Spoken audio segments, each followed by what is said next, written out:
Hello random people on the internet, I'm Elsbeth and welcome to my booktube channel where I basically just babble about books. Today I'm going to be talking about The Ballad of Songbirds and Snakes by Suzanne Collins. Oh, I left that in.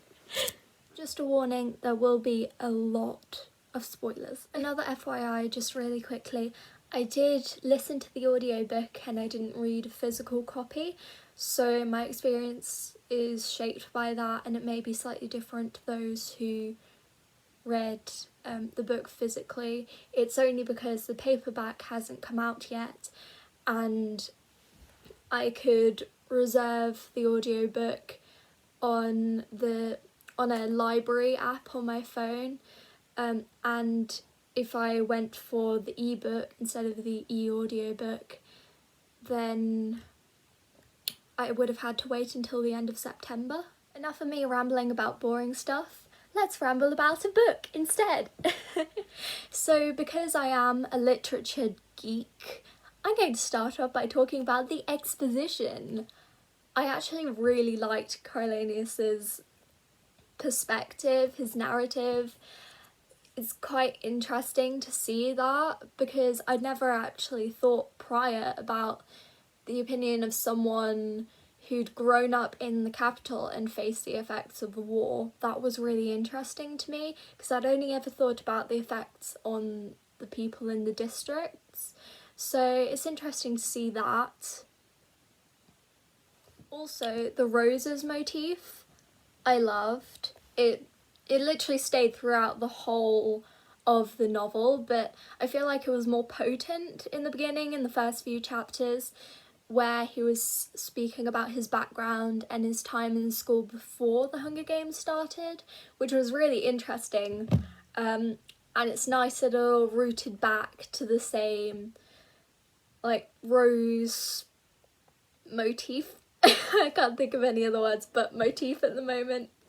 Also, can we talk about how iconic Tigress is? Like, she is amazing. At first I was kind of confused by the name, like, it's a bit quirky, but I actually love her so much. She's just so lovely and so nice. And yeah, I just love her. I just want to be her best friend, even though she's a fictional character. Okay, and then after we get the whole background about everything in the capital, we get introduced to Lucy Greybeard, and I am in love with her. No one else can convince me not to be in love with her because I am. I just am. So first of all, we meet her at the reaping, and you know what she does? I mean, after she puts a snake down someone's, like, dress or something, I didn't get that, but she goes up to the stage and she starts singing. Like, who is she? I just love that. Like, who else would you think would just start singing? I love it. And we rarely find characters like that they're just performers and they just love to do things like that in dystopians. There's usually either the people that... My sister opened the door and me fangirling about fictional characters. Anyways, I was saying that you rarely find characters like that in dystopian novels because you usually either find the character that's very fierce and very, I'm a fighter, that's what I do, da-da-da, or someone that's really nervous and shy, and I like that she was neither. Like, I just can't explain my love for her. I think also the idea that she defies the stereotypes of women in those genres, because it shows a power in femininity, and often in novels we see a rejection of femininity in order to appear stronger or powerful, and I really liked that her feminine manner was not seen as weak, and she didn't do it in a way of trying to be masculine. She did it in a way of presenting feminine traits in a great way, which I really advocate for. I've changed my top now because it got really hot outside, so it's short sleeve, but that's irrelevant. Moving on. So about Dr. Ghoul, she was creepy, but I kind of love that. We just needed that in her character. Like, obviously I wouldn't like her in real life, but I liked that characterness. Also, the snakes was cool, how it tied in again, and then later on, the snakes. It's very... At the beginning, I didn't see much about the snakes, but like, it ties in and it really shapes the plot later on. Also, later on, when Sejanus and Coriolanus end up in the arena, that was crazy. I was not expecting that in the slightest, and no one can genuinely tell me that they saw that coming. Well, I didn't, at least. But also, Sejanus's character in general worked really well. Like, it really drove the plot forward, and I feel like it just added a lot more interest and more complications, especially later on as it develops after the Hunger Games, where Coriolanus no longer trusts him, but they're also kind of friends, but it's a lot. And then he dies. Spoiler alert. Something else that I loved is the whole idea of class and the idea of being district, I suppose. That was really interesting to me, probably because I love dystopian like things that talk about a messed up society. Totally not like ours. I need to stop throwing up peace signs, that's weird. And also, the context.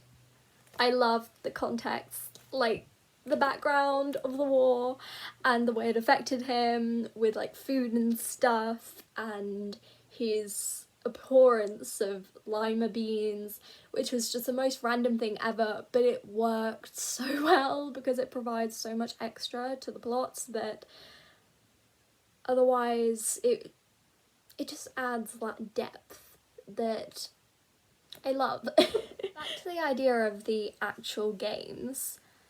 The putting on the flags of the dead tributes was the sweetest thing ever, because normally they really don't have much respect for the other people because they have to kill them, but the fact that even after being forced to doing such horrendous things, there's still a shred of humanity left in those people is just so sweet. And it's just the little details that get me, the little things.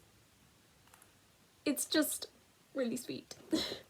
Also, after the games, what happens? How could you predict that? How could you predict that? I know people keep saying, OMG, it's so predictable. And it's like, no. How could you predict that? Probably because there was a lot of the story left, so there needed to be an extra storyline somewhere. But I didn't know that. I was reading the audiobook. I thought he would go on to study and then... But I did love it when Lucy and Coriolanus met again, and they just had like the most sweetest innocent romance ever, and I love it. I love a soft romance. I love it when it's so innocent and cutesy, and they're just like, I love you and I'm going to interrupt you singing, but not really, because love and a pet goat. I just realised, if you haven't read the book, that may sound like that makes absolutely no sense whatsoever, but she has a pet goat. and I'm living out my cottagecore dreams through that. Something else is the Jabberjays. They were the coolest things ever. And then the Mockingjays, and it was so cute. I loved it. And also the song. I love the song. The song has an origin, and I have such a deeper connection to that song now because I'm in love with the character that wrote the song, but I love it. And then there was the plot line of them running away together, which was kind of sweet, a bit unrealistic, but really sweet. And it was unrealistic and it didn't work out, and he shot her, and I got a bit emotional, and we don't find out what happens to her, and that's kind of sad. I don't think that she is dead though by the time the story ends. I think she will die quite soon because she won't be able to survive in the wilderness on her own. But it's just really sad. I need that closure so I can cry about it and move on. And then after this is a point where I really dislike Gorillina's, because then he returns to the capital and he's justified killing Sejanus and Lucy, and it's just, and he thinks that's okay, and he's like, now my plan is to become the president and continue the Hunger Games, even though they could have ended, so he could have avoided it. I mean, I knew this was going to happen, but I didn't know it would break me. And it did. Sorry that got so emotional. I didn't expect it to, but those are my thoughts on the Ballad of Songbirds and Snakes. I'm completely fine. So you don't need to ask if I'm okay. I'm totally fine. I'm over it. But thank you for watching this video. I hope you enjoyed it. If you didn't, I'm sorry, and I'll see you at some point for another video.